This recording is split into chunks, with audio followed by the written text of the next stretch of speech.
Well, good morning, folks. Good morning.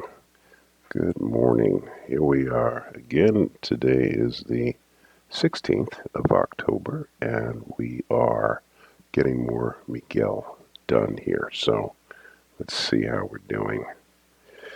All right. How are we doing?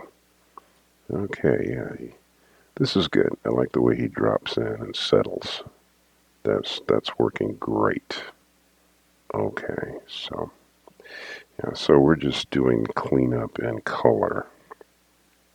And as you can see, let's see here. If my uh, well, okay. So above the, you can see I have a layer one and a color layer at the top of the screen there, and it's highlighted. The color layer is where I'm doing my cleanup, and layer one is the rough drawing. I just clicked on that layer so you can see that this is the rough sketchy drawing that I'm cleaning up. And then on the top, um, this would be the layer that's going to get cleaned up. So Miguel is, his lines are all black all around. So, and we need to set this for we have 6 pixels at a solid color setting. And we're going to trace.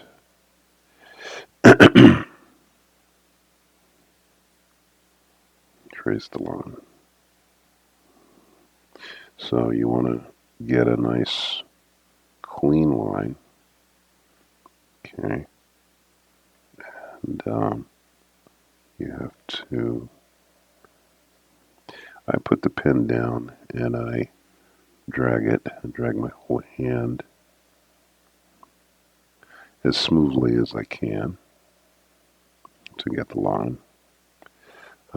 When you're doing cleanup and you're doing your clean line, it is very easy. It gets frustrating sometimes because your hand will get in the way of the line, so you can't always see where your hand is about to go. Um, but you know, you can look around your hand, you can look underneath it. But you know, if you've been doing drawing, you know, cleaning up and stuff on paper, the same thing applies on the Wacom tablet. By the way, there is now a tablet or a program, or actually it's a tablet and a program that will allow you to draw on paper, but it records it um, on a tablet. Now I think it's a specific kind of tablet. I don't know if it works with other programs, like, you know, if you're doing animation or something. I don't know if it'll work that way, though. I don't know, maybe it will, I'm not sure. But anyway, it's a program that I just recently um, found out about, and a lot of artists are very happy about it because most people are still pretty accustomed to drawing on paper. So it's easier for them to adapt, um, because this new setup allows them to continually work on paper instead of having to make the shift to working on a computer. You know, a lot of folks will say it. I mean, a lot of my colleagues, a lot of my friends have said over the years, in the advent of, you know, digital art, animation, what have you, that they have had a real issue with the drawing on a screen because, you know, the texture of the screen is different from paper, and it is very different. You know, it's like drawing on ice or drawing on glass. You know, I mean, you are drawing on glass in essence, and a lot of people have had a problem with that. Though we do seem to see a lot of people have obviously adjusted to it and they're fine with it. But I can understand um, being, uh, a traditional artist myself. I understand the frustration that comes with, having to really start from scratch in a way and learn something new. And, so I get it. I get the frustration that comes with that. Um, but it is nice to see that obviously there are people who have been um, concerned enough to try to, make things a little better for, the folks who haven't made that shift yet and are still used to drawing on paper. So, you know, that's good. So, there we go. Let's see. I think let's see. Skin is that color, I think. Let's see. Yeah, that's right. And the lips, I believe, are this color. Let's see if I'm right. Yes, I am. Okay.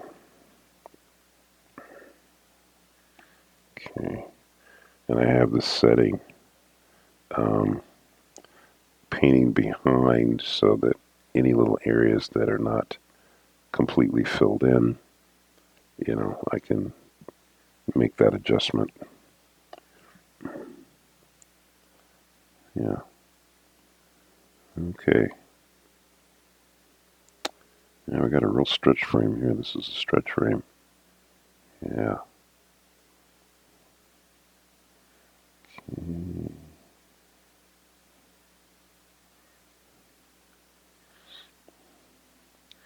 Yeah, getting your line control, it's something that you just have to practice and practice.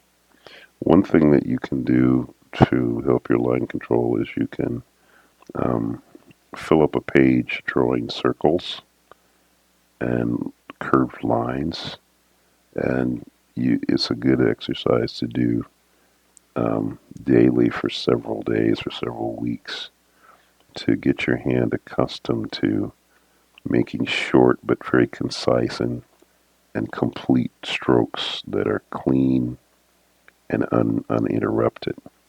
Um, it's a very good practice, and it will help you to develop your line quality. Another thing that I used to do a lot when I was learning to draw was I liked calligraphy.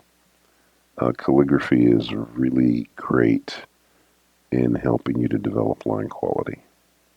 So that's another way that you can come at the line quality.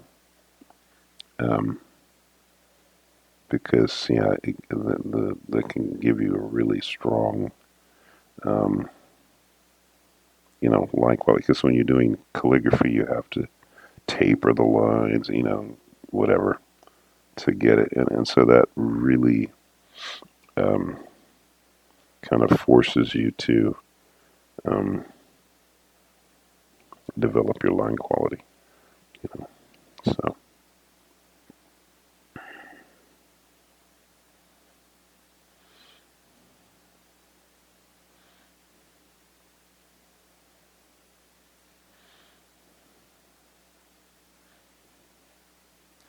I don't know that there's really any shortcut, though, as I mentioned or have mentioned before, there is a method, or I know in Photoshop and in certain programs like Toon Boom, they will have, I think Adobe Animate does it as well.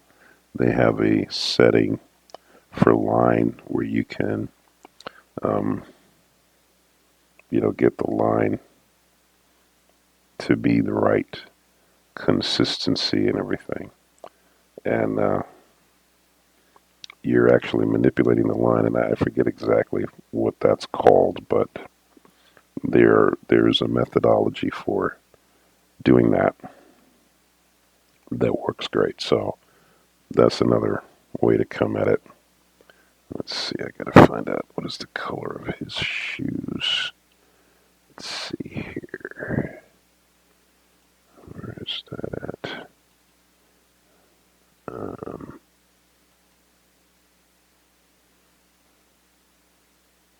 Oh, it's a light gray. Okay, gotcha. So, let's see. Okay, so that's gonna be this color. And I think that this is probably black.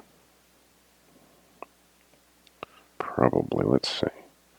I better check that. Let me check that. Let's see. Yeah, I think I'm pretty sure it's black. Wow. Yeah, it's black. Okay, good. Yeah. It's funny. I should always keep the model in front of me. My bad. Keep that model in front of me so I know what color everything is supposed to be. I generally remember, but sometimes I forget. Let's see.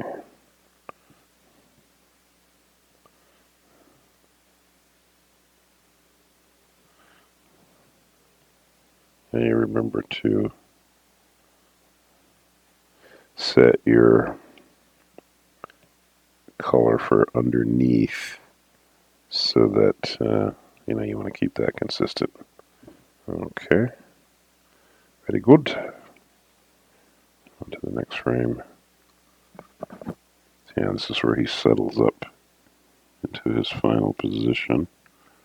We're doing pretty good. So there we go.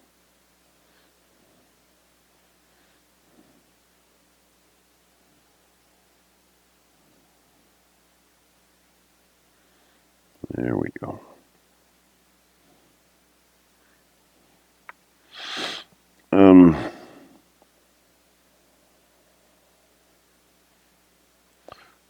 Since I do dropping the color in, you can use a really thin line, but you have to kind of be careful that it's not too thin, because I think if the line gets too thin, it might not hold the color when you use your paint bucket.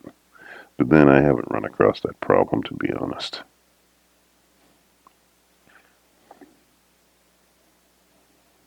Not yet, anyway.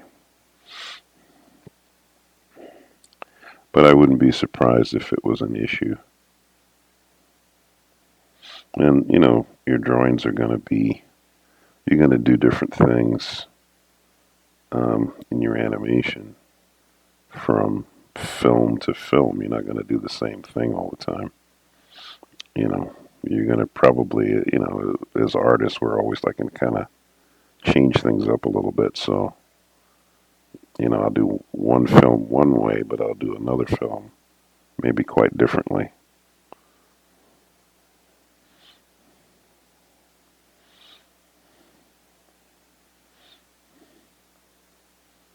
Yeah.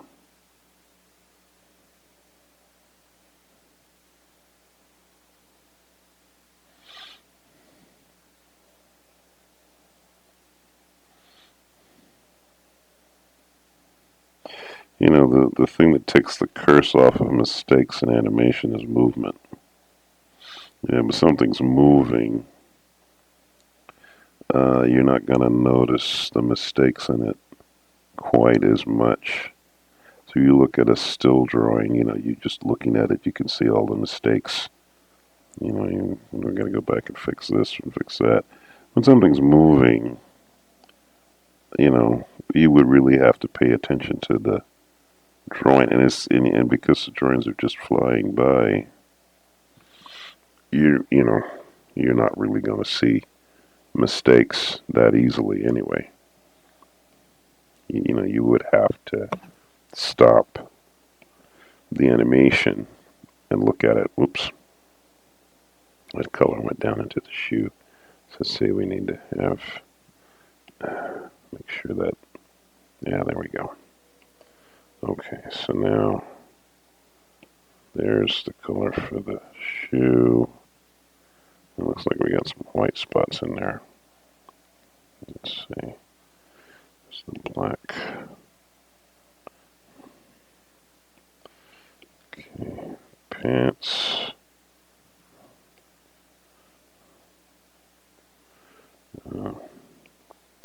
Shirt. So you get these little white areas. This is where you have to go back with the color underneath to get those white areas filled in. There's the skin and the lips. There we go. Yeah, that's good. Okay, looks like we've only got one more drawing to do here. One more drawing to paint. Yeah, let's see. So yeah, this is the last one.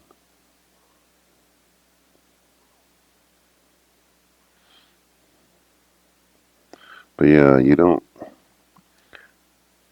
notice mistakes so much when something's moving. Not to say that you use that as an excuse to get away with making bad drawings or sloppy drawings. It's just that if something is moving, there's a pretty good chance that any inequities in the drawing are probably not going to be noticed. But I think the idea is you do the very best job you can, to make it look as good as you can, because we're humans, we're not gonna always get everything perfect. You can strive for perfection, but all too often, things don't quite go perfectly. I mean, even when I'm doing the tracing here, sometimes I find my little line will wobble just a slight bit, It irritates me, and now sometimes I'll go back and fix it. If it bothers me too much, I'll fix it. But then there's other times when I know it's like, well, I'm not really going to see it, which is true. Because if something's moving quickly, you really don't always notice it. Generally speaking, you don't notice it.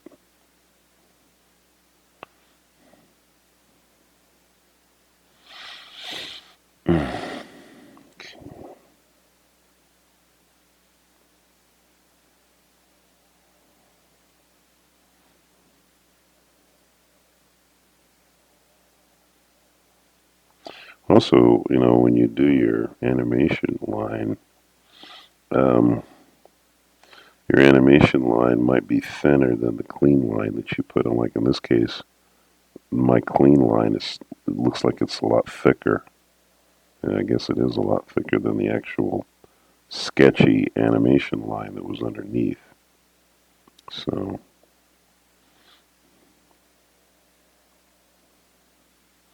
it becomes an issue. Okay, so paint bucket on shoes. Okay. Any white spots in there now? Shoe. All right. Pants. Shirt.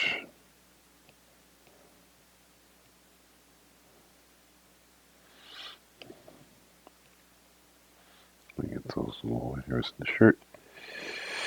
Paint bucket. Skin. Yeah, that's all nice and filled in. And the lips. All right. So then, yeah, and so it looks like that. Yeah, he doesn't. Okay, so he doesn't move. Okay, that's good. So his body doesn't move once he's here. So what we'll do here as we will use the select tool here, we will, let's see how many, let's see, hold up, let me bring this down a bit in size. Okay, so, right, okay, so, right, so we'll select him completely, we'll copy it, and then go a new frame here, the little hole, and then paste it. Okay. Alright, then I'll go back to fit to the window. Okay. So now the word Miguel, how do I want to write that? I think I'll use the color of his shirt. So I'll choose this, okay, go to the diagonal. I want to go back to my sketchy line and use this color. And we'll set the brush, I'll set it at 9 pixels. And then we'll trace the word Miguel with our sketchy rough pencil, and that's because it gives the impression this is what it might look like if a kid was drawing it with a crayon or something, you know. That's the effect we want. Kind of end up getting the line a bit thicker, so it gives it a little more texture. Yeah. There we go.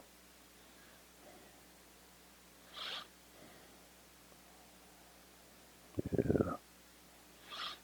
Yeah, there we go. It's going to be nice.